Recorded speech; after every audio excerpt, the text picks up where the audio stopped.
Hello everyone.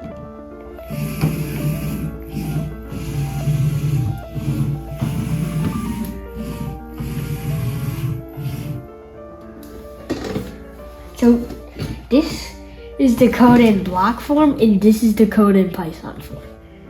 I'll explain this in block form. So first we set up the motors in the drive base. Then we do the program, which is repeat 4 times. We go forward, turn, then go forward. And then we repeat, which is go forward, turn, go forward, turn, go forward, turn. That's what it's supposed to do.